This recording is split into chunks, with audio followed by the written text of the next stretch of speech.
The nurse's voice cracked when she called my name. My son, my 12-year-old boy, was in the intensive care unit with a collapsed lung, 3 broken ribs, and a fractured skull. The doctor used the word sustained when describing the attack. That word kept repeating in my head. Sustained. Like someone didn't just hit my kid once. They kept going. They didn't stop. And the person I trusted most in this world, my wife of 15 years, knew exactly who did it. Hit like, subscribe for more betrayal stories, and comment your city or country. I remember the exact moment everything shattered. It was a Tuesday evening, and I was closing up the hardware store where I worked. My phone buzzed. Unknown number. I almost didn't answer, but something made me pick up. Mr. Nathaniel Graves? The voice was professional, controlled, a police dispatcher's tone. My stomach dropped before she even finished her sentence.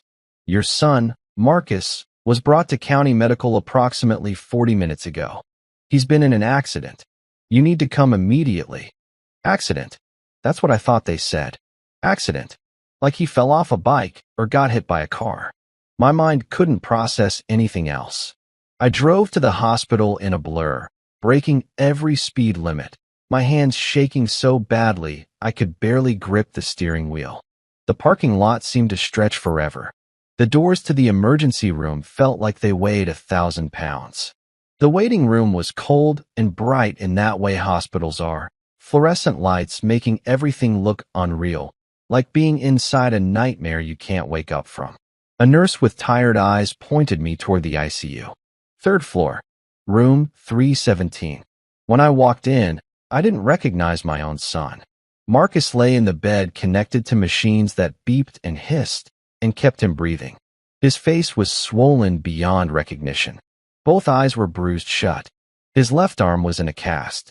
There were stitches along his forehead, and the monitor above him showed his oxygen levels, his heart rate, numbers that meant he was fighting just to stay alive. I grabbed his hand, the one not in a cast, and I fell apart. Not crying. Not yet. Just breaking. Inside my chest, something fundamental shattered. A doctor came in. A woman with kind eyes, but a serious mouth. She told me my son had been found unconscious in an alley behind Middleton Park by a jogger. The initial assessment suggested blunt force trauma to the torso and head. Sustained blunt force. That phrase again. Sustained. We've stabilized him, she said. But he has a pneumothorax, a collapsed lung, and we've had to intubate him. He's sedated right now for his safety. There's also bleeding in the subdural space around his brain. We're monitoring it closely. The next 48 hours are critical. I couldn't speak. I couldn't ask questions.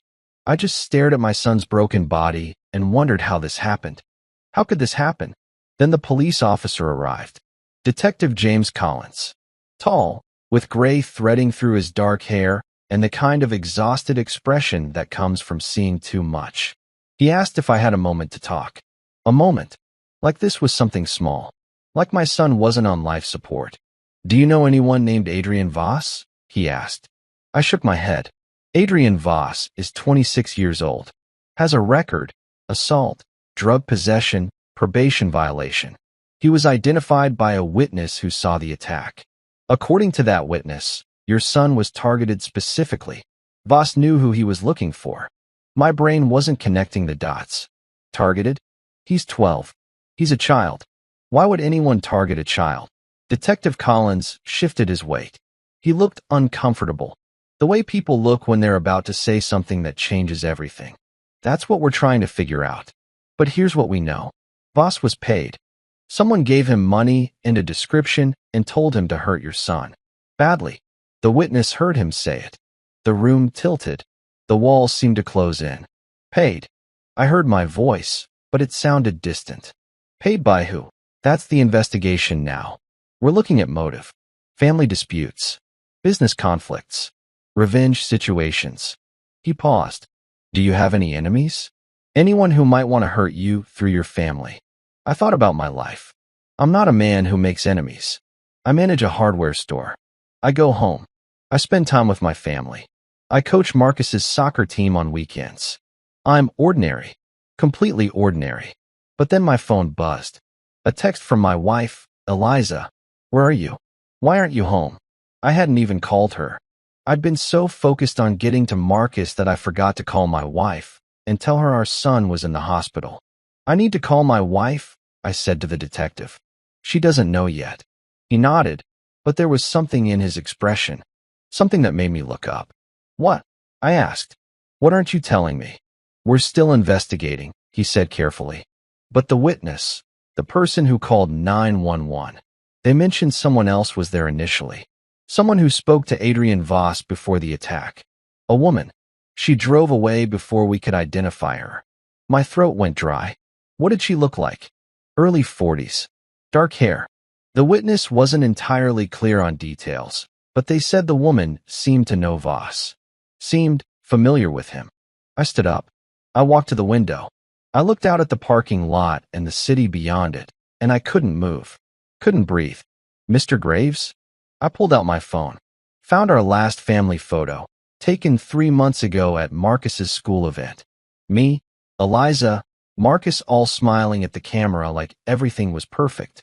In that moment, standing in a hospital room with my son's chest moving up and down only because a machine was forcing air into his lungs, I knew. I knew exactly who that woman was. And I knew nothing would ever be the same. I pulled out my phone and scrolled through Eliza's location history, something she'd given me access to years ago when we still trusted each other blindly. The data was glowing on my screen like a confession. At 4:47 p.m. today, her phone pinged from a location 2 blocks from Middleton Park. The exact same place. The exact same time Marcus was being destroyed. When Eliza walked into the ICU 20 minutes later, she wasn't panicking. She wasn't searching the hallway with desperate eyes looking for her son's room number. She was moving like someone who already knew exactly where to go. Like someone who'd already been informed. I watched her approach Marcus's bed. Her hand trembled when she reached for his arm, but her face remained controlled. Too controlled. A mother seeing her child on life support should collapse. Should scream. Should fall apart right there on the linoleum floor. Eliza just stood there, staring at his swollen face like she was looking at someone she used to know but couldn't quite remember. How long have you known? I asked from the corner of the room. She flinched. Nathaniel, what are you? How long have you known that Adrian Voss was dangerous? The color drained from her face. She opened her mouth, closed it, and in that silence, I had my answer. You were at the park, I said. Your phone pinged 2 blocks away at 4:47 p.m. That's when they found Marcus. That's when the attack happened. Eliza gripped the bed rail so hard her knuckles went white. You've been tracking me? Answer the question. She sat down on the visitor's chair slowly, like her legs couldn't hold her anymore. Her shoulders curved inward, making herself smaller, disappearing. When she finally spoke, her voice was barely a whisper. 6 months ago, I joined a gym. I was trying to get back in shape. I was trying to do something for myself because our marriage had become quiet. We'd become quiet. She looked up at me, and I saw something in her eyes that made my stomach twist. Guilt, but also something else. Justification. He was a trainer there. Adrian. He was charming. He listened to me. He made me feel seen. You had an affair. Yes. She didn't deny it. Didn't make excuses. Just said it like a confession in a courtroom. It went on for 3 months. Then I realized what I was doing. I realized I was throwing away 15 years for someone who didn't even know my real name. So I ended it. When? 3 weeks ago. And he didn't accept it? Eliza shook her head. He became obsessive. He'd text me, call me from different numbers when I blocked him. He showed up at the grocery store. He came by the house one day when you weren't home and stood in our driveway for an hour, just watching. My blood went cold. Why didn't you tell me? Because I was ashamed. Her voice cracked. Because I knew it would destroy you. Because I knew you'd look at me the way you're looking at me right now. Like I'm someone you don't recognize. You are someone I don't recognize. The words landed hard between us. Around us, the ICU continued its steady rhythm. Monitors beeping. Nurses moving quietly past the door. Our son fighting for his life in a hospital bed while his parents fell apart in a corner. Today he called me. Eliza continued, her hands shaking. He said he needed to see me. He said he had something important to tell me. I thought he was just being manipulative again, trying to pull me back in. So I agreed to meet him just to tell him one final time that it was over, that I was done, that he needed to leave me alone. At the park. Yes, I met him by the parking lot. He seemed different, angry in a way I'd never seen before. He kept saying things like, "You think you can just walk away? And you think there's no consequences?" I told him to back off, that I'd call the police if he kept harassing me. And then he said something that made my blood freeze. I waited. He said, "Your son goes to Washington Middle School, right? I saw his picture on your Instagram. He's got your eyes." I felt the room tilt slightly. At that point, I knew something was wrong. Really wrong. I asked him what he meant, why he was talking about Marcus. And he just smiled, this cold, empty smile, and said, "Sometimes people need to learn lessons through pain. Sometimes they need to understand what loss feels like. And you didn't think to warn us?" I did. Eliza's voice rose in desperation. I got in my car and drove away from him. I was going to come home and tell you everything. I was going to call the police. But then my phone died. My old phone died right when I was driving, and I had to find an outlet. By the time I got the charger, by the time I was ready to come home, you called. From the hospital. The timeline was clicking into place in my head. All the moments that should have connected but didn't. All the warnings that got lost in the spaces between. "We have to tell the police," I said. "No." Eliza stood up, and there was something in her expression that I'd never seen before. Fear. Real, primal fear. "Nathaniel, if I tell them I was involved with Adrian, if I tell them I met with him today, they're going to think I set Marcus up. They're going to think I was part of this. I could go to prison. You were part of this." I wasn't. I had nothing to do with Marcus being hurt. Nothing. You kept secrets. You let a dangerous man into our lives, and then didn't warn us when he threatened our son. You had an affair with him. My voice was steady, but every word felt like it was cutting me open from the inside. You made choices, Eliza. Those choices led directly to Marcus lying in that bed. Before she could respond, there was a knock on the door.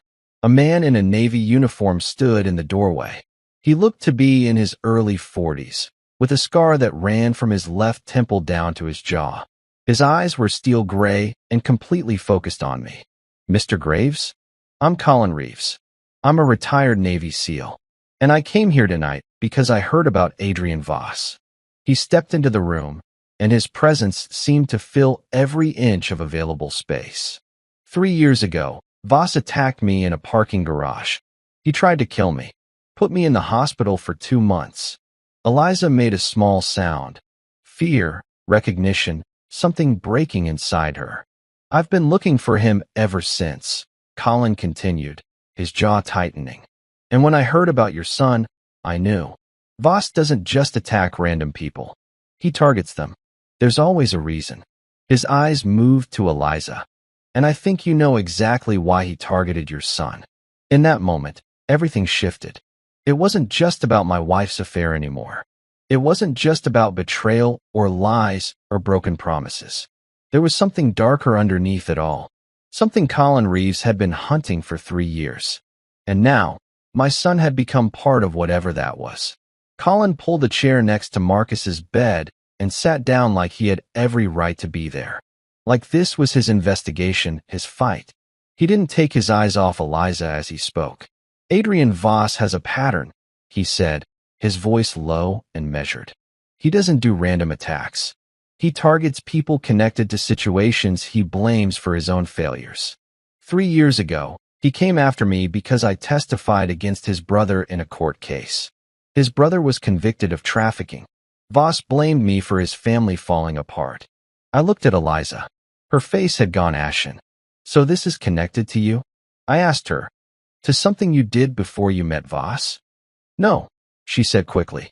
"I didn't do anything to him. I barely knew him before." "Before what?"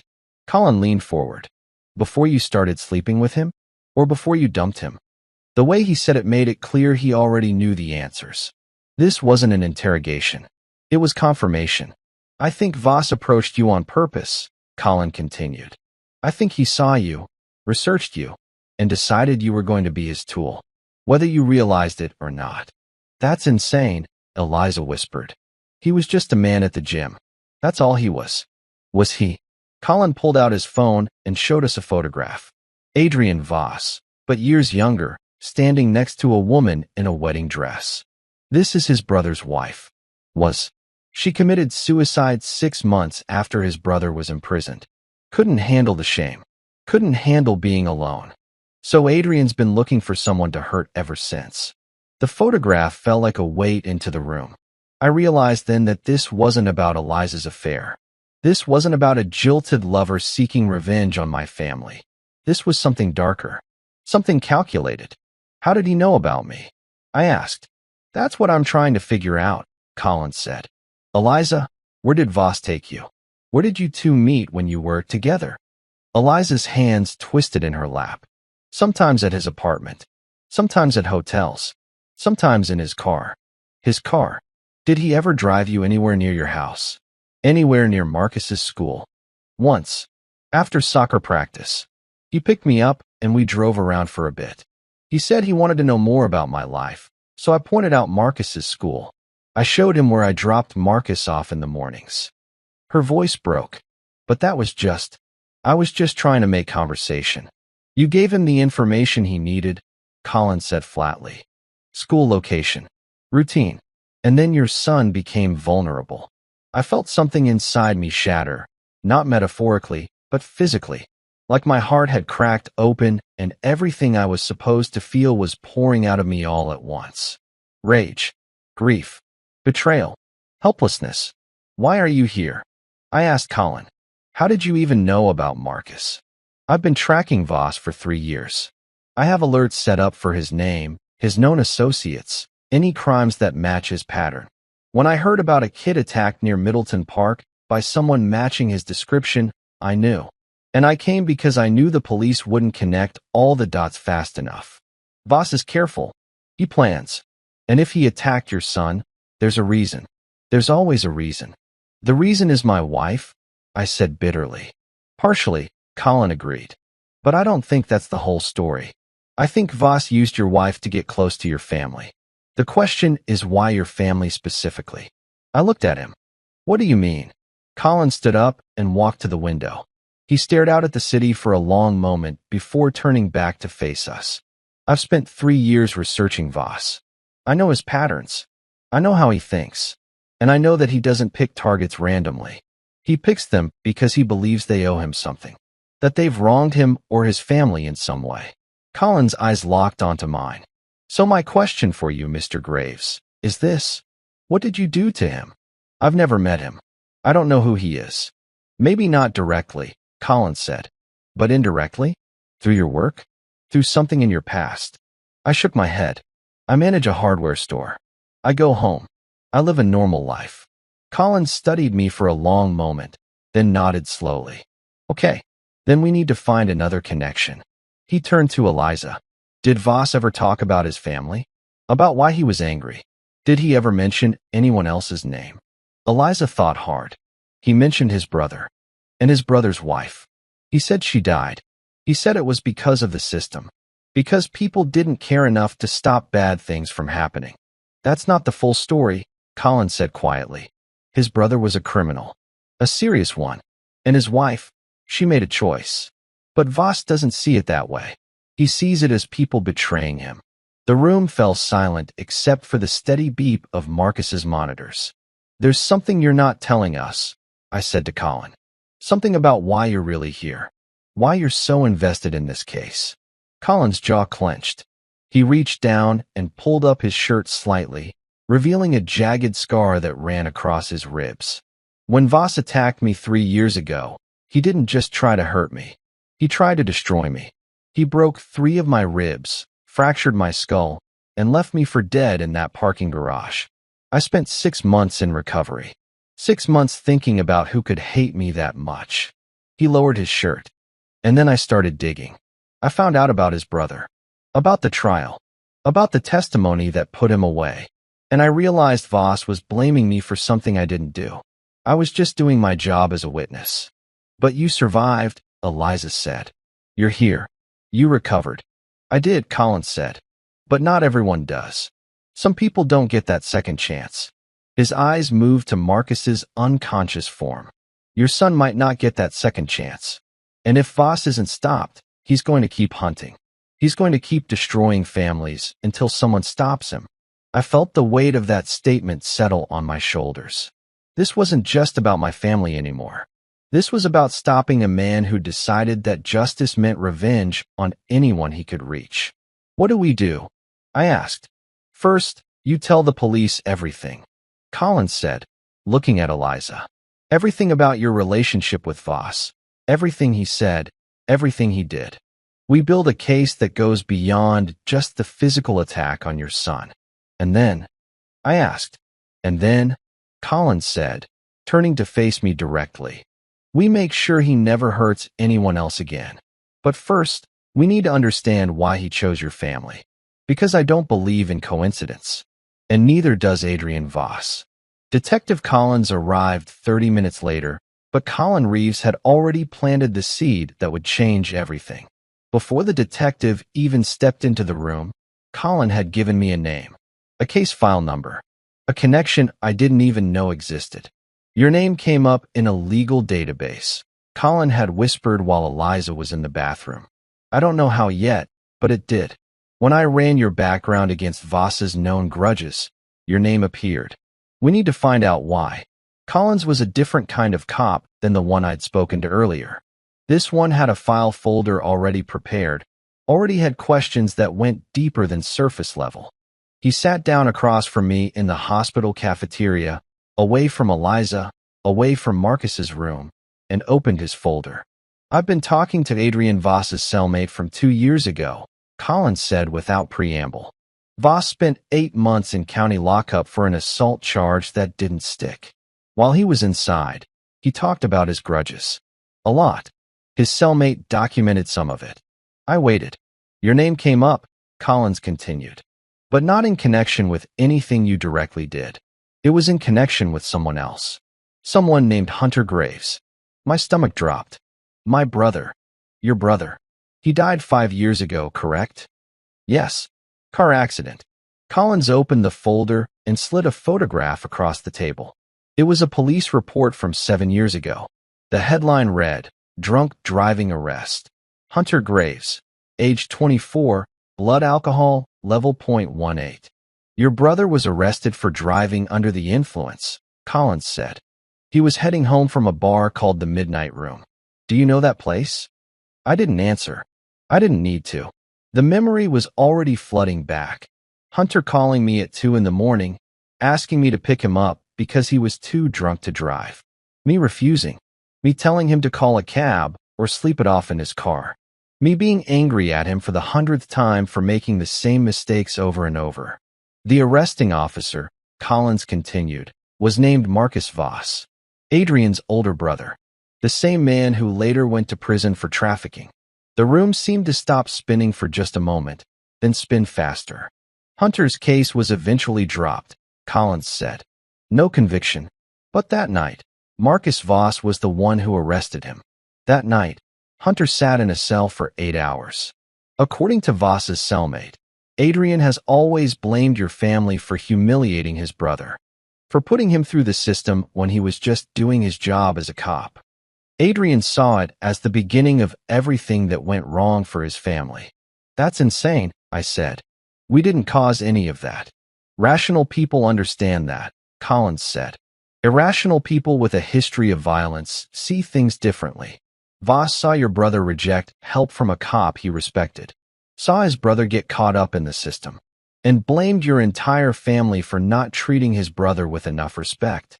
I felt sick.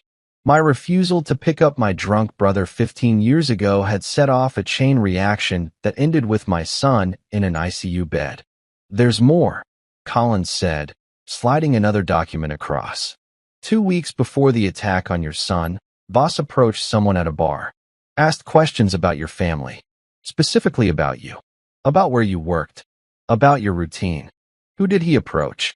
A bartender named Violet. She works at the Midnight Room. The same bar where your brother was arrested. Everything was connected. Every thread led back to a single night 15 years ago when I told my brother to figure it out himself. So this is my fault, I said flatly. This is Adrian Voss's fault, Collins corrected. He made the choice to hurt your son. But understanding the connection is important because it tells us how his mind works. It tells us what he's likely to do next. What do you mean, what he's likely to do next? He's in custody, right? He's arrested? Collins hesitated. That hesitation told me everything I needed to know. We brought him in for questioning, but we don't have enough to hold him yet. The witness didn't see him actually commit the assault. They only saw him near the scene. He claims he was at the park for a completely innocent reason. Without more evidence, without a confession, he walks. I stood up. He nearly killed my son. I know, Collins said quietly. But the system requires proof. The witness is credible, but they didn't see the actual attack. Voss was smart enough to make sure of that. Colin appeared in the doorway of the cafeteria at that exact moment, like he'd been waiting for this news. Like he'd known what Collins would say.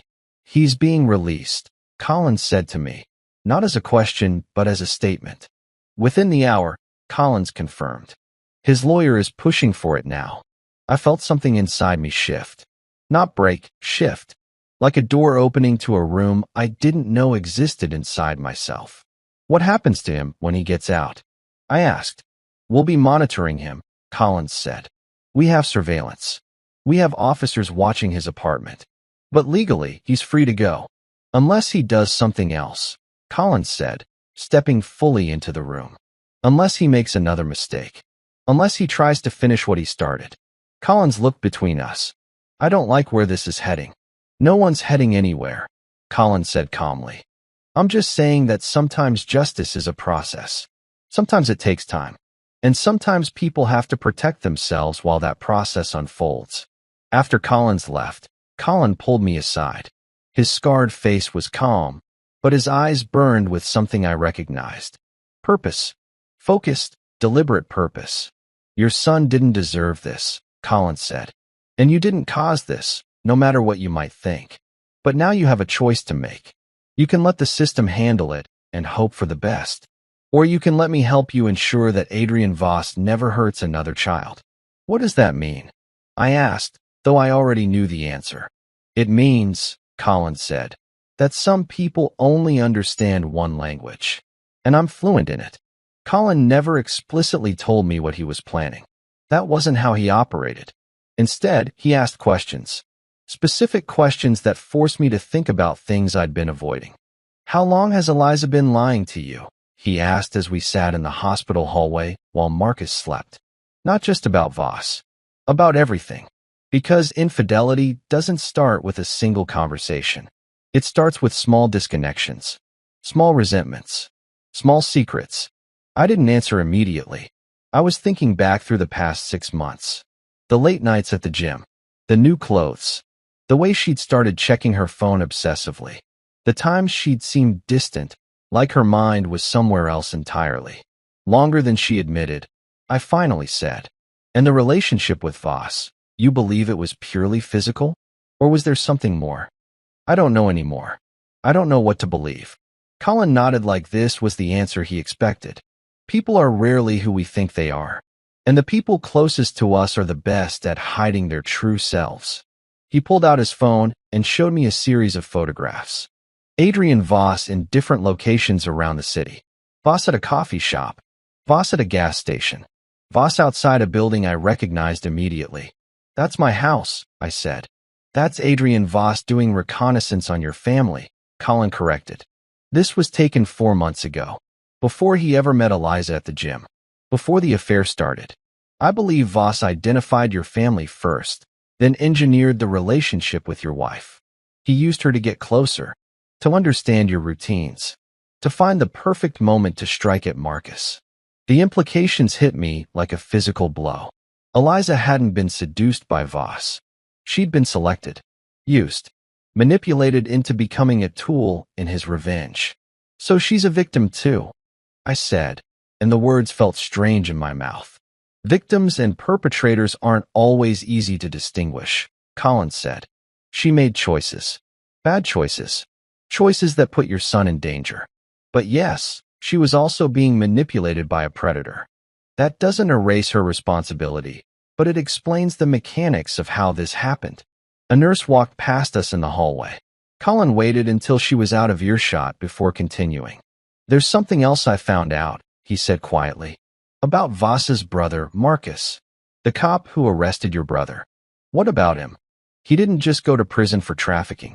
The case was connected to something bigger. A ring that was operating out of the ports. Federal involvement. Your brother's arrest report. It was connected to an investigation that eventually brought down Marcus Voss's entire operation. How is my brother connected to that? He wasn't, not directly. But the arresting officer filed a report that night. Your brother's DUI arrest. That report went into the system. And that report eventually caught the attention of federal investigators looking into Marcus Voss's connections. The timeline suggests that your brother's arrest, filed by Marcus Voss himself, ultimately led to the investigation that destroyed his career. I felt the weight of that revelation. My refusal to pick up my drunk brother. The arrest that followed. A report filed by a cop. An investigation that unraveled an entire criminal operation. So Adrian blames us for his brother's downfall. I said. He blames you for not respecting his brother enough to refuse the arrest, Colin said. He sees it as you disrespecting the badge, disrespecting the law, disrespecting him. And in his distorted thinking, that disrespect caused everything else that followed. That's completely irrational. Of course it is, Colin agreed.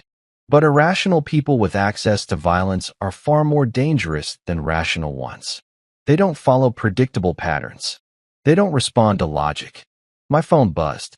A text from Eliza. Lawyer wants to talk. Need you upstairs. I showed Colin the message. He read it and stood up slowly. Your wife is going to need legal counsel, he said. She's going to face questions about her involvement with Voss. She might face charges for failing to report a threat. Things are going to get complicated for her. For your family. What do you suggest? I suggest you focus on your son. On his recovery. And I suggest you stop thinking about revenge and start thinking about justice. Is there a difference? Colin looked at me for a long moment. Revenge is what you want. Justice is what the system promises. Usually neither happens fast enough. When I got upstairs, Eliza was sitting with a lawyer named Preston. Mid-50s, expensive suit, the kind of calm demeanor that comes from having defended every type of person in every type of situation. Your wife is in a complicated position, Preston said without preamble.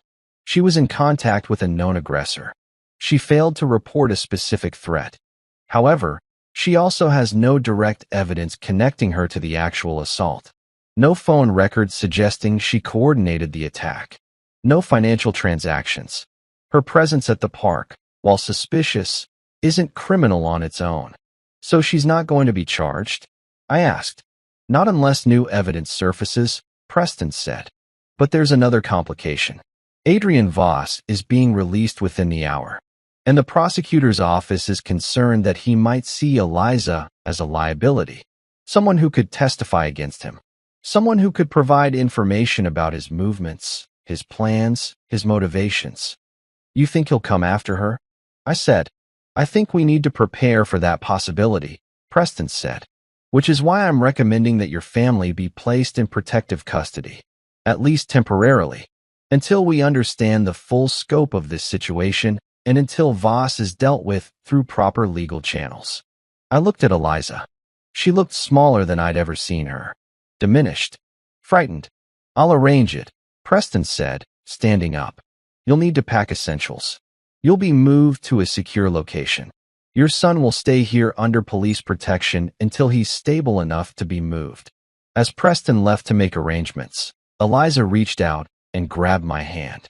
I didn't know, she whispered. I didn't know any of this. I didn't know Voss was manipulating me. I didn't know about your brother's arrest. I didn't know that meeting him at the gym was part of some larger plan. I didn't say anything. I just held her hand, not because I forgave her, but because in that moment, we were both victims of something we didn't fully understand. Colin appeared in the doorway again. There's been a development, he said quietly. Voss didn't wait for his release. He walked out an hour ago. Apparently his lawyer convinced the DA that they had insufficient evidence to hold him. He's out on the streets right now. And there's no surveillance because he moved faster than anyone expected. The room went cold. Where is he? I asked. That, Colin said, is the question everyone's asking. The police are searching for him, but I suspect he has one goal in mind, and it's not to disappear quietly. The safe house was a rental property in a quiet neighborhood 40 minutes outside the city. Nondescript. Single story. The kind of place people forgot existed the moment they drove past it. A uniformed officer sat in an unmarked car outside, while another one swept the interior every 6 hours for surveillance equipment. Preston had arranged everything with the efficiency of someone who'd done this 100 times before. Eliza packed a bag. I packed a bag. We were escorted in separate vehicles to make it harder to follow. Standard protocol for witness protection, Preston explained. Though Eliza wasn't technically a witness, she was more complicated than that. The news broke the next morning. Man released in assault case disappears from custody. The headline made it sound like Voss had vanished into thin air, but Colin knew better. He showed up at the safe house that evening with information the police hadn't released to the public yet. Voss went to his apartment, collected some things, and left, Colin said, sitting at the kitchen table while an officer stood quietly in the corner. But before he left, he made 3 phone calls. All to burner phones that we can't trace. All lasting less than 30 seconds each. He was sending messages. Signals. To who? I asked. That's what we're trying to figure out. Voss doesn't work alone. He has contacts. People he trusts. People who might be helping him.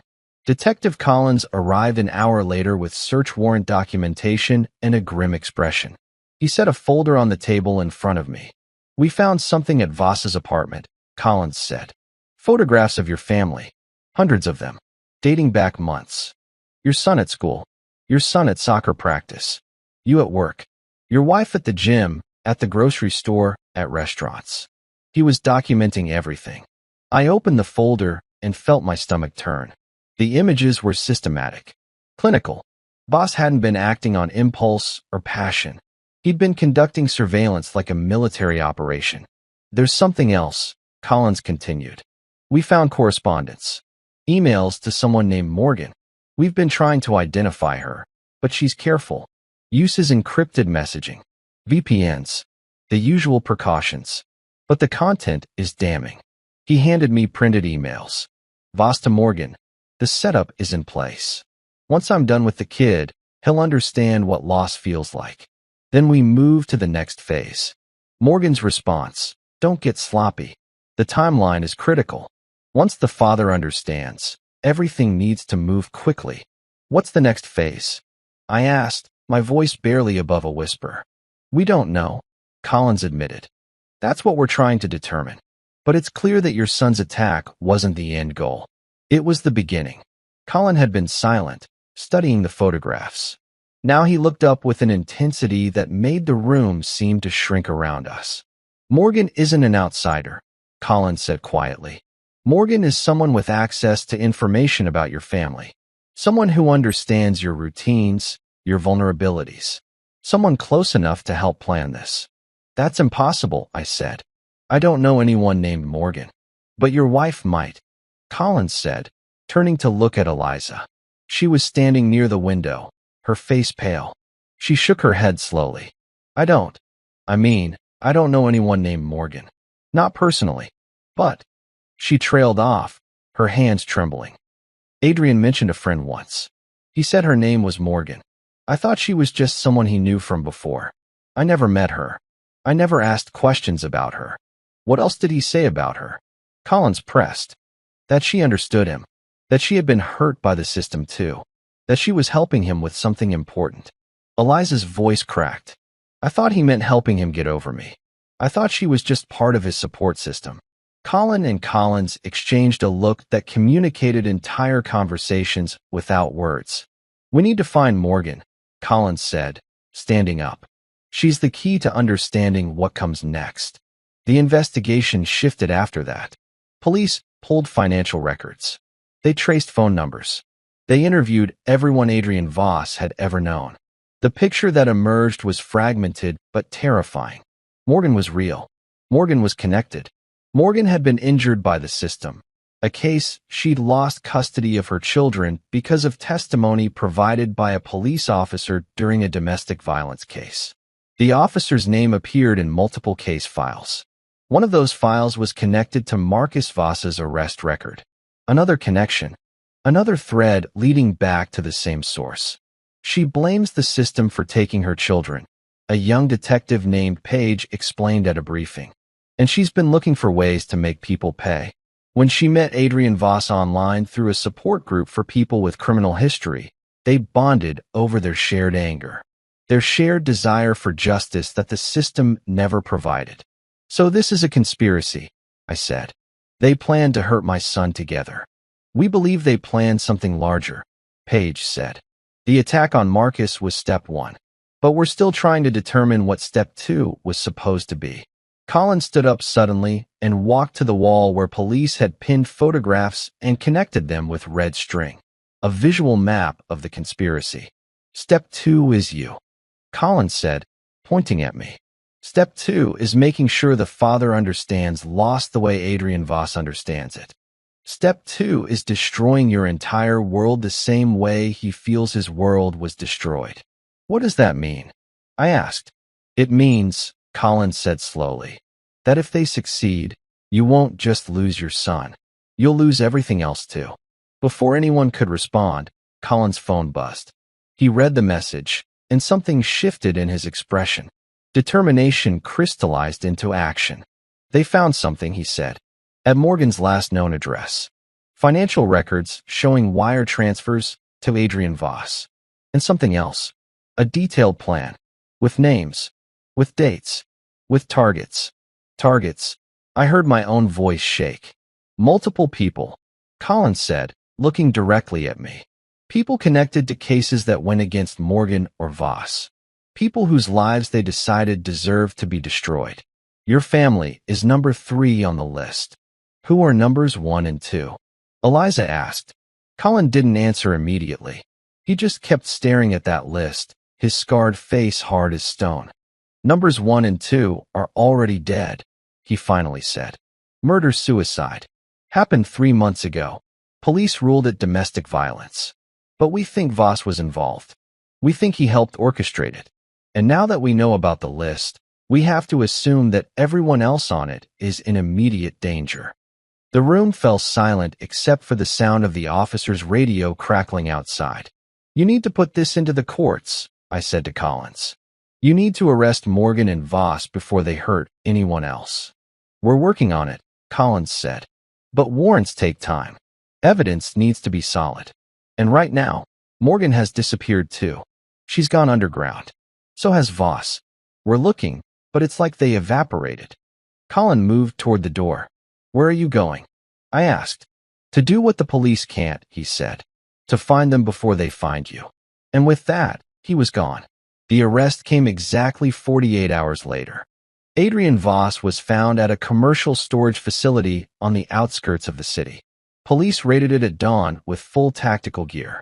Inside, they discovered maps of the city with addresses circled, photographs, weapons, and a detailed journal documenting every step of his plan. But it wasn't the police who found him. It was Colin. When Detective Collins briefed me the next morning, his tone suggested he already knew I'd made a choice about what to believe.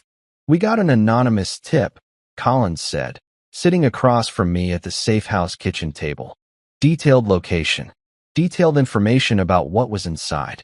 The tip came from a burner phone we can't trace. When we arrived, Voss was sedated and zip-tied to a chair. Surveillance footage in the storage unit shows someone entering 6 hours before we did. Someone we can't identify because they wore a mask and kept their face away from every camera. I said nothing. I already knew who it was. Voss has injuries consistent with interrogation, Collins continued. Nothing that will kill him. Nothing that will show on any official report. But he's been beaten. Methodically. Someone wanted information from him, and they got it. What information? I asked. Where Morgan is hiding. The full list of targets. The extent of their operation. Voss gave it all up. Named names. Provided locations. Everything. The trial happened 6 weeks later. By that time, Marcus had been moved out of the ICU. His lung had healed. His brain swelling had reduced. The doctors said he'd make a full physical recovery, though they weren't sure about the psychological impact of what had happened to him. The courtroom was cold and formal. Voss sat in an orange jumpsuit, his face bruised, but his expression defiant. The prosecutor, a woman named Tessa who didn't smile once during the entire trial, presented evidence methodically. The photographs, the surveillance, the emails with Morgan, the financial transactions. Voss's own journal where he documented every step of his revenge plot with the precision of someone creating a blueprint. Voss's lawyer, a public defender named Felix who seemed perpetually exhausted, tried to create reasonable doubt. He suggested that the evidence was circumstantial. He claimed that his client was disturbed but not criminal. He argued that Voss had been acting out of grief, not malice. It didn't work. The jury deliberated for 6 hours. When they returned, their verdict was unanimous. Guilty of aggravated assault. Guilty of conspiracy. Guilty of attempted murder. The judge, an older man with steel-gray hair and eyes that had seen every human depravity, sentenced Voss to 25 years. You sought to destroy a family, the judge said, his voice carrying through the courtroom. You attempted to murder a child. You conspired with others to create suffering and pain. The court finds no mitigating circumstances that would reduce your culpability. You will serve a sentence of 25 years in a state penitentiary, with no possibility of parole for a minimum of 15 years. Voss didn't react. He just stared ahead like the sentence was something happening to someone else in some other room. But Morgan was never found. Despite the information Voss provided, despite the searches and the surveillance, Morgan vanished completely. Her apartment was empty. Her job was abandoned. Her car was found in a parking garage near the airport, but she was never located. She's gone, Colin said when he came to see me after the verdict. We were sitting in Marcus's hospital room. My son was sleeping, his breathing steady and natural without mechanical assistance. She had contingency plans. She knew if things went wrong, she'd need to disappear. Voss couldn't give us anything that would lead to her because she never trusted him with that information. So she just gets away with it? I asked. For now, Colin said. But people like Morgan don't stay hidden forever. They eventually surface. They eventually make a mistake. And when she does, we'll be waiting. We? I asked. I thought you were done with this. Colin's scarred face turned toward me. His gray eyes were intense, but tired. I'll never be done with this, he said quietly. 3 years ago, Adrian Voss attacked me. I thought I was the end of his story. Turns out I was the beginning. I was the connection that led to everything else. Your family, your son, all of it traces back to me being his victim first. That's not your fault, I said. Maybe not, but it's my responsibility. Colin stood up and looked down at Marcus sleeping peacefully. There are more people like Voss out there. More people who've decided that justice means revenge. More people who are going to hurt innocent people because the system failed them at some point. And someone needs to make sure they don't. After Colin left, I sat alone with my sleeping son and thought about everything that had happened. The investigation had revealed so much about my own family that I'd never known. About Eliza's unhappiness. About my own disconnection from the people closest to me. About how quickly a normal life could shatter when you weren't paying attention. The hospital released Marcus 3 weeks later.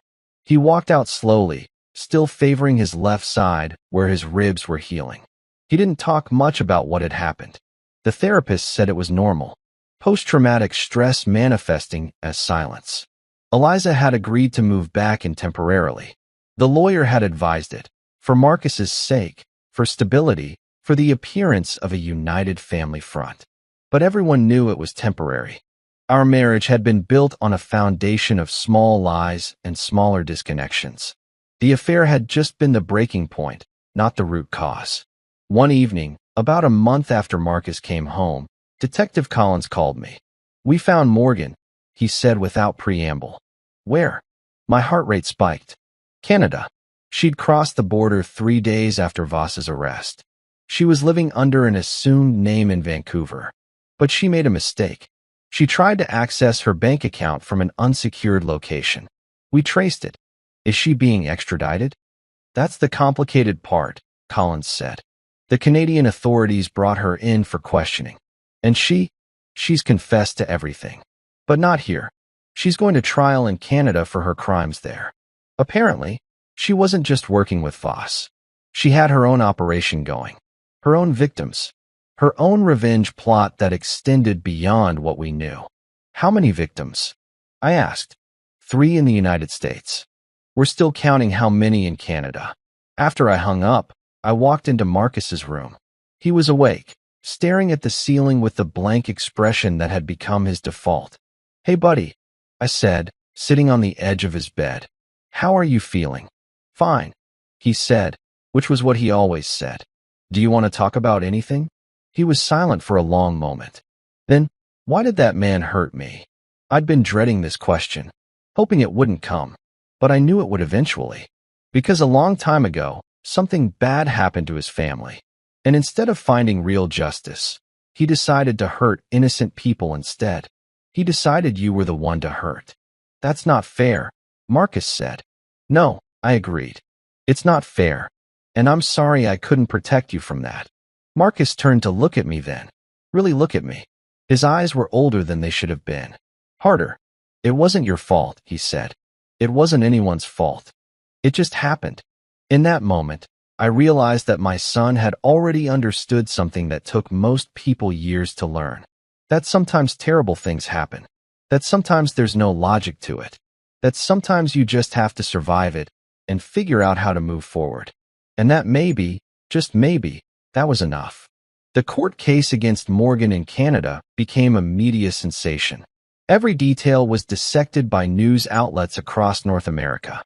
The conspiracy, the careful planning, the list of targets, and most importantly, the question everyone wanted answered. Why? Morgan agreed to a plea bargain. Life without parole in exchange for a complete testimony about her operation and her partnership with Adrian Voss.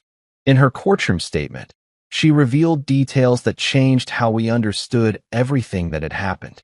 "I lost my children because the system failed to protect me," Morgan said, her voice cold and measured. "A police officer testified that I was an unfit mother. That officer was connected to a case that involved Adrian Voss's brother. When I met Adrian online, I realized we shared a common enemy, the system that destroyed us both. So we decided to make the system understand what it felt like to be destroyed." The prosecutor asked, "How many people were on your target list?" 7, Morgan said. "We'd completed 2. Adrian was working on the 3rd. If we'd succeeded with all 7, we would have then moved to the people we blamed most directly. The judges, the lawyers, the officers who testified against us. It was terrorism dressed up as personal revenge. It was conspiracy wearing the mask of justice." Colin watched the trial footage from the safe house, his expression unchanging. He'd been coming by regularly since Voss's conviction, never staying long, always bringing information that helped me understand the broader context of what had happened. "There are more like them," Colin said one afternoon while Marcus was at physical therapy. "People who've decided that the system failed them, and now they're taking justice into their own hands. Some are organized, some are acting independently, but they all operate on the same principle. Make someone else suffer because they suffered. How do you stop them?" I asked. "You don't," Colin said flatly. "You can't stop human nature. You can only prepare for it. You can only make sure that when it happens, you're ready to respond." Eliza had moved out 2 weeks after Marcus came home. The lawyers had drawn up separation papers. The divorce would be finalized within 6 months. It wasn't dramatic or painful in the way I'd expected. It was just inevitable. 2 people who had lost trust in each other and in the foundation of their life together. The affair had just been the symptom, not the disease. But something unexpected happened during the legal proceedings. Eliza's lawyer contacted me with an offer. "Your wife wants to establish a fund," her attorney explained, "for victims of targeted violence, for people whose families have been destroyed by revenge plots similar to hers. She's willing to contribute a significant portion of her divorce settlement toward this fund." I met with Eliza at a coffee shop near her new apartment. She looked different, smaller, but also somehow stronger, like she'd shed something heavy and discovered she could still stand. "I need to do something," she said without preamble. "I need to try to make some kind of amends for what I enabled, for what my choices helped create. This fund isn't about forgiveness. It's about responsibility." We talked for 2 hours. About her therapy, about her understanding of how she'd been manipulated, about her guilt over Marcus, about the way she was trying to rebuild her life while acknowledging what she'd destroyed in the process. "I'll support the fund," I told her, "and I'll help however I can." She looked relieved, not forgiven, but less alone in carrying the weight of what had happened. The investigation into Morgan's operation in Canada uncovered additional victims we didn't know existed. Families that had been targeted. People whose lives had been destroyed because Morgan had decided they represented the system that took her children away. One of these victims was a man named Dominic, a social worker who had filed a report that led to Morgan losing custody. When we discovered he'd been on the target list, Detective Collins reached out to him about the safe house fund Eliza was establishing. "I want to be part of this," Dominic said when we met. "I want to help other people who are going through what I went through. I want to help people understand that revenge doesn't heal anything. It just spreads the wound." So the fund became a movement. Slowly, quietly, people started coming forward. People who'd been touched by revenge plots. People who'd lost family members to violence motivated by perceived injustice. People who wanted to do something productive with their pain instead of spreading it to others. Marcus started speaking to some of these people. Not about his trauma, his therapist advised against that, but about recovery, about moving forward, about finding meaning after violence. "I didn't do anything to that man," Marcus would say simply. "I didn't cause his pain, but I was still hurt because of it. And I have a choice now about what to do with that hurt. I can use it to understand other people's pain, or I can use it to hurt them back. I'm choosing the first thing." Out of the mouths of babes, as they say, my 12-year-old son had stumbled onto a wisdom that took most people decades to discover. Colin attended one of the fund's first events, a community gathering for victims of targeted violence. He stood in the back of the room, watching as people shared their stories. His scarred face was unreadable, but something about his posture had changed. The rigid tension that had characterized his presence for months had softened slightly.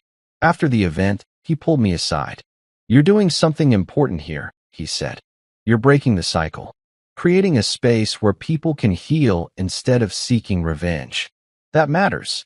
We owe it to the people who were hurt," I said. "We owe it to the people like Morgan and Voss who couldn't find another way." Colin nodded slowly. "I've spent 3 years hunting Adrian Voss. I was as obsessed with revenge as he was with his.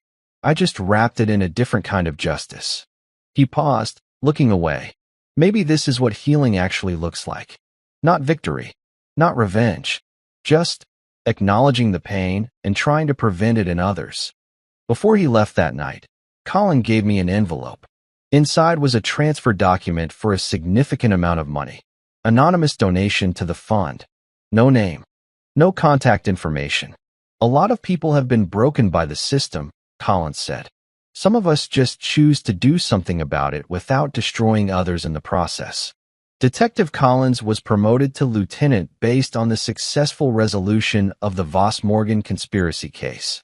One of his first acts in his new position was to establish a specialized unit focused on revenge-motivated crimes. He reached out to me about consulting with them. "You understand this better than most," Collins said. "You've lived it, and you've survived it without becoming consumed by it. That's rare."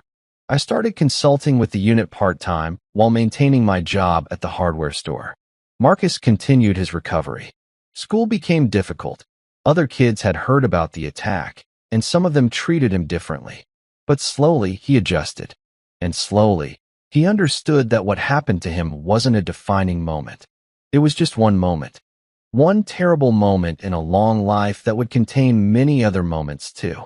One day, about 8 months after Marcus came home from the hospital, Eliza called me with unexpected news. "They found Morgan again," she said. "She escaped from the Canadian facility. Somehow, she got out and disappeared." The news hit me hard. We'd thought it was over. We'd thought we could move forward. But Colin was already on it. I received a text from him. "Don't worry. Some hunts don't end. They just enter a new phase." And I realized then that for some people, the work of making sure no one else became a victim was a lifetime commitment. The news of Morgan's escape shook everyone. Victims' families called the fund. Volunteers expressed fear. The media ran headlines about prison security failures and dangerous inmates slipping through the cracks. For 3 days, we lived in that liminal space between safety and terror. Then Colin called me with information that changed everything. "Morgan didn't escape," he said flatly. "She was released. Early release program. Apparently, she had good behavior in prison and a lawyer who argued successfully for her rehabilitation potential. The Canadian authorities let her out." "That's insane," I said. "She's a documented conspirator in multiple murders." "Welcome to the justice system," Colin said bitterly, "where punishment is optional if you have the right attorney and enough time passes for public memory to fade." But what came next was the real shock. Morgan didn't disappear into Canada. She came back to the United States. And more specifically, she came back to our city. Detective Collins was the one who informed me. He arrived at my home with Lieutenant Page, and the moment I saw their expressions, I knew something had fundamentally shifted. "Morgan was spotted at the airport 3 days ago," Collins said. "She used a fake passport and got through security. We're not sure how long she's been back, but we've been monitoring her movements since the sighting." "Where is she?" I asked, my hands already shaking. "That's the complicated part," Page said. "She's been meeting with people, coordinating something. We've tracked her to a warehouse in the industrial district. We believe she's rebuilding her operation." "You need to arrest her," I said. "We're trying," Collins said. "But we need solid evidence that she's committed a new crime. Being in the country illegally under a false name isn't enough to hold her long term. We need to catch her in the act. We need to prove she's engaged in conspiracy or planning violence." Colin arrived within the hour. He listened to everything Collins told me, and then he did something I'd never seen him do before. He smiled. Not a happy smile. A predatory smile. "She came back," Collins said quietly. "She actually came back. That's a mistake. That's the mistake I've been waiting for." "What do you mean?" I asked. "I mean," Collins said, "that Morgan has made a critical error. People like her, people driven by revenge, they can't stay away. They can't let go. They keep circling the same wounds, trying to make them bleed one more time. And eventually, they bleed themselves to death." Over the next week, surveillance of Morgan intensified. She was meeting with people Colin recognized. People with criminal backgrounds. People with specialized skills. She was rebuilding something. Something dangerous. But then the investigation took an unexpected turn. One of Morgan's associates, a man named Ryder, was arrested on an unrelated drug charge. Under interrogation, he offered information in exchange for a plea deal. "Morgan's planning something big," Ryder told Detective Collins. "She's targeting multiple people. People she blames for her children being taken away, but also people connected to Voss. She's trying to avenge him while also pursuing her own revenge. She's coordinating with people in the prison system, people willing to help her create chaos." "How many people is she targeting?" Collins asked. "I don't know the exact number, but it includes the social worker who testified against her, the judge who ruled against her in custody court, and also," Ryder hesitated, "also you," he said, looking at me. "She wants to finish what Voss started. She wants to make sure your family never recovers." The safe house was activated again. This time, there was no question about it. Marcus, Eliza, and I were placed under protective custody while the investigation continued. But Colin did something different this time. Instead of disappearing to hunt, he stayed visible. He worked with Collins and the detective unit. He helped them understand Morgan's psychology. He helped them predict her movements. "She's going to move soon," Collins said during a briefing at the police station. "She's impatient. She's been in hiding too long. She wants validation. She wants to prove that the system can be beaten. She wants to show that revenge is possible." 3 days later, Morgan made her move. She went to the courthouse, walked into the building during business hours. Security footage shows her moving through the halls with deliberate purpose. She had a package with her, a backpack, something she was going to deliver to Judge Nathaniel's office. But Colin was waiting for her.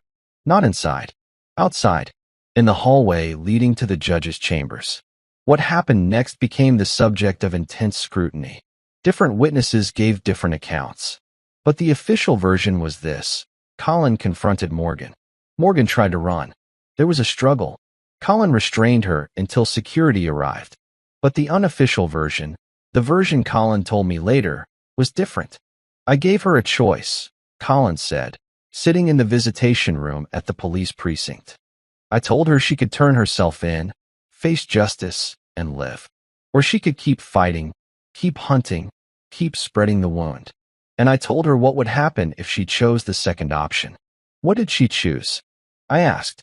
"She chose to come quietly," Collins said, after I explained to her exactly what the consequences of choosing differently would be.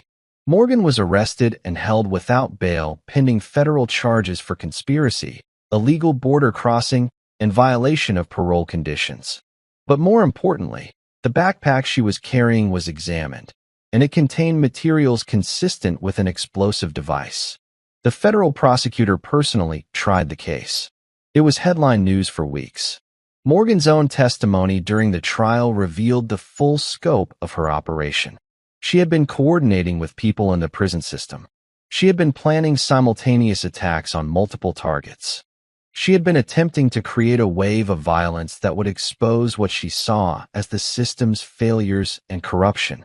"I wanted to make them understand," Morgan said from the witness stand, her voice calm and matter of fact.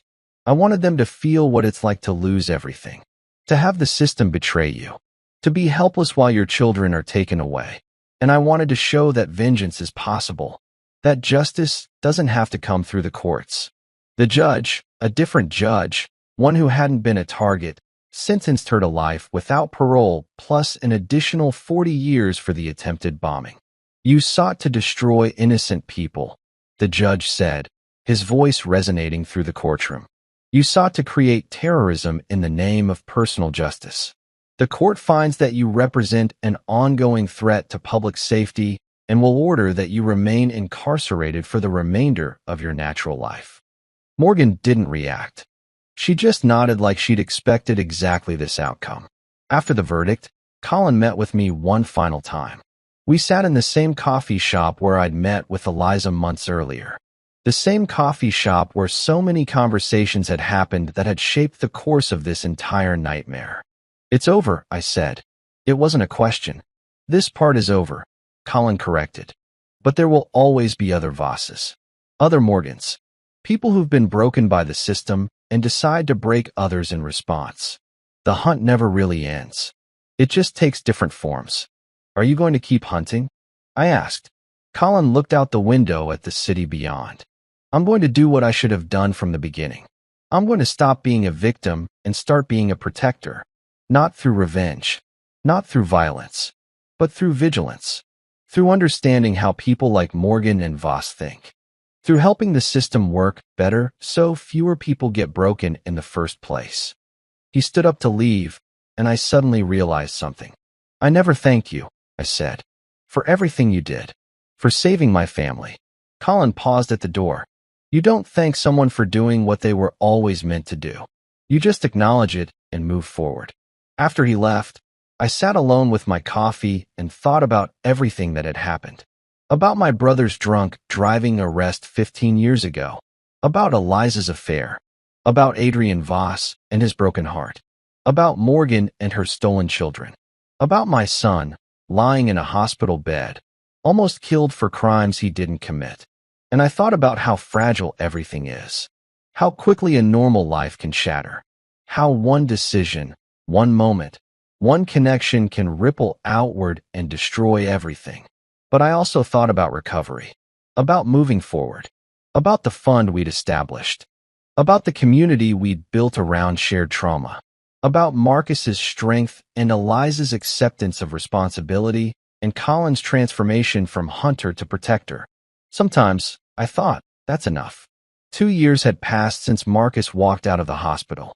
2 years of rebuilding. 2 years of learning that healing isn't a straight line.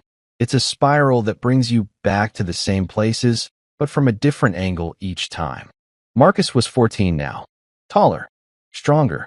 The physical scars had faded to thin white lines that only showed in certain light. The emotional scars were harder to track, but his therapist said he was making genuine progress. He still had nightmares sometimes. Still had days when loud noises made him flinch. But he was also laughing again, playing soccer again, living again. The Betrayal and Justice Fund had grown beyond what Eliza or I could have imagined. We'd expanded to 3 states. We'd helped 47 families. We'd worked with law enforcement to identify and prevent 3 additional revenge conspiracies before they became violent. The work was never finished. The need was infinite. But we were making a difference. Eliza had remarried. A good man named Oliver who understood her history and didn't judge her for the mistakes she'd made. She was happy in a way that felt genuine, not performative. We'd become something unexpected, not friends, but not enemies either. We'd become partners in the work of healing. And that was enough. Colin had left law enforcement officially. He'd started his own consulting firm focused on identifying revenge-motivated violence patterns and helping organizations prevent them. He'd also become the fund's unofficial advisor, helping us understand the psychology of perpetrators and protect potential victims. But something changed for Colin last month. Something that brought him to my house on a Thursday evening with news that shifted everything again.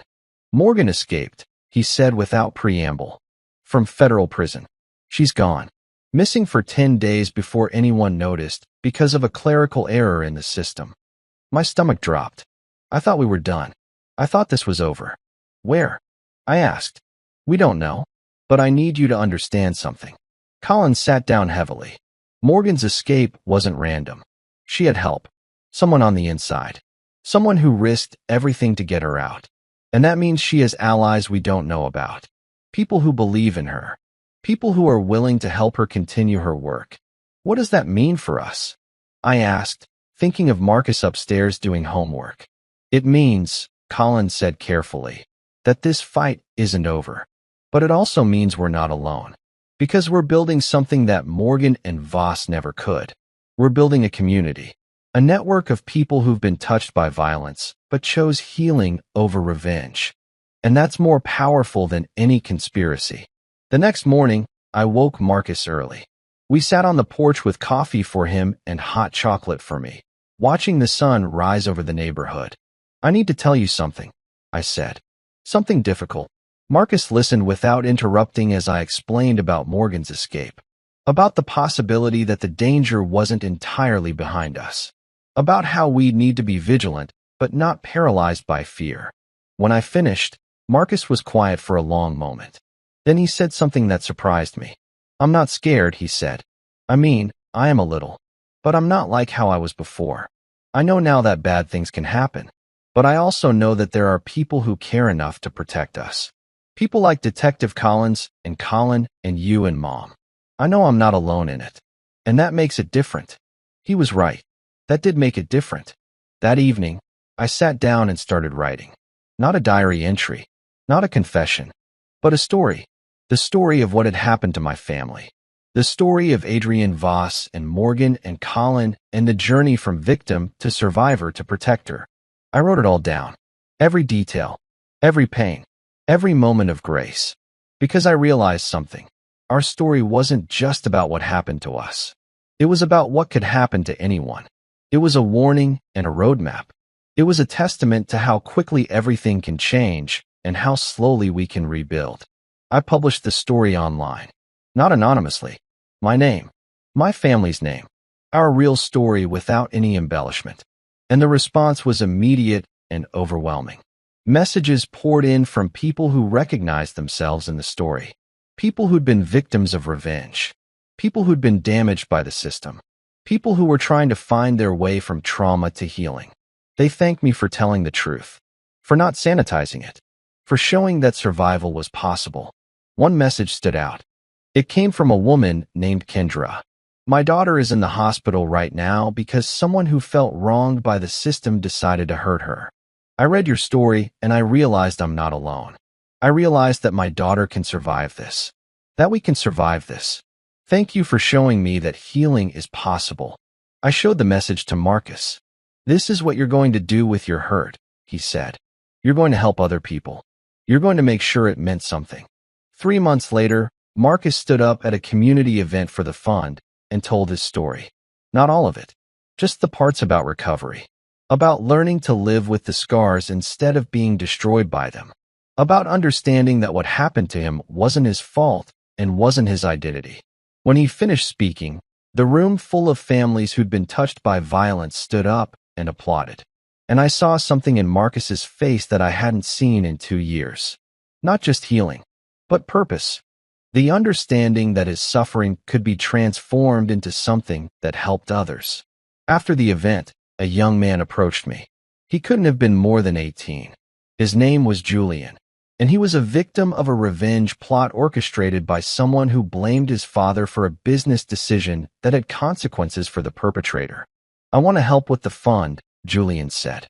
I want to speak to other people who've been hurt. I want to tell them that they're not defined by what happened to them. I hired him on the spot. Over the next few months, the fund expanded again. We brought on 5 new staff members, all of them people who'd survived revenge-motivated violence. We started a podcast where survivors told their stories. We created educational materials for schools and community centers about understanding revenge psychology. And then, 2 weeks ago, something unexpected happened. Morgan was found, not by law enforcement, by Colin. He showed up at my house at midnight with news that he didn't share with the police until the next morning. She's in custody, Colin said simply. She made contact with someone in her network who was actually undercover law enforcement. She thought she was meeting with an ally. She was actually walking into an arrest. Morgan was returned to federal prison. They added 30 years to her sentence for the escape. But what shocked everyone was what she confessed to during her interrogation. She'd been trying to organize a network of people she saw as victims of the system. She'd been attempting to coordinate a nationwide operation that would target people she blamed for her suffering. She'd been building something far larger and more dangerous than anyone had realized. Federal agents followed the threads of her network. They arrested 12 people across 5 states. They prevented what could have been a coordinated wave of violence. At a press conference, the federal prosecutor said, "This investigation was successful because one man, Colin Reeves, a retired Navy SEAL, was able to predict Morgan's behavior and stay ahead of her. His insights into revenge psychology and perpetrator patterns were invaluable to law enforcement." Colin didn't attend the press conference. When I asked him why, he said simply, "The work matters. The recognition doesn't." Last night, Marcus and I were talking about the future, about his plans for college, about his desire to study psychology and work with trauma survivors. "I want to understand why people like Morgan and Voss make the choices they make," he said. "I want to help them find another way before they hurt someone. I want to do what Colin does, but on the prevention side instead of the response side." "That's a noble goal," I said. "It's personal," Marcus corrected, "but I think that's okay. I think the best work comes from understanding your own pain and then using that to help others avoid it." He's right. That's exactly what we've been doing. All of us. All of the survivors who've joined the fund. All of the people who've decided that their suffering doesn't have to define their entire life. All of the people who've chosen healing over revenge, despite how much easier revenge would have been. The last time I saw Colin, he told me something that I've been thinking about ever since. Your family was targeted by two people who believed the system had failed them so completely that revenge was the only justice available, he said. But your family didn't respond with more violence. You responded with compassion and community building and understanding. That's the real victory. Not that Morgan and Voss are in prison, but that your family chose a different path. I think about that every day now. About how easily we could have gone the other direction. How easily I could have let rage consume me. How easily I could have become exactly like the people who hurt us. But I didn't. We didn't. And that's the legacy that matters. Not just survival, but transformation. The understanding that pain can be alchemized into purpose. That trauma can become the foundation for helping others. That revenge is a dead end, but healing, real, genuine, difficult healing, opens doors you didn't even know were there. Story is finished. A message to you. Thank you so much for watching this entire story with us. This was the journey of a family destroyed by revenge and rebuilt through compassion. But this story isn't just about one family. It's about all of us. Because any of us could be Marcus, lying in a hospital bed. Any of us could be Nathaniel, discovering that the person we trusted most has betrayed us. Any of us could face a Morgan or an Adrian Voss. Here's my question for you. Where are you watching this from? What city? What country? Please comment below and let me know where you're connecting with this story from. Your comments mean everything to me. They remind me that stories of healing matter. That real experiences resonate across borders and continents. And if this story moved you, please hit that like button. Subscribe to this channel for more betrayal stories, revenge narratives, and tales of emotional justice that will stay with you long after you finish watching. Every subscription helps bring more stories like this to people who need to hear them. Most importantly, I want to know, what kind of stories do you want to hear? What themes speak to you? Do you prefer stories about quiet revenge or emotional justice? Do you want to see stories about families rebuilding after trauma? Do you want more Navy SEAL narratives? Do you want stories about betrayal and recovery? Comment below and tell me exactly what you want to see, and I promise, I will create stories tailored to what moves you. Your preferences shape the future of this channel. Thank you for being here. Thank you for bearing witness to this story. Thank you for reminding me why this work matters. Until next time, take care of yourself and the people you love. Because sometimes, the greatest strength isn't in fighting back. It's in choosing to heal.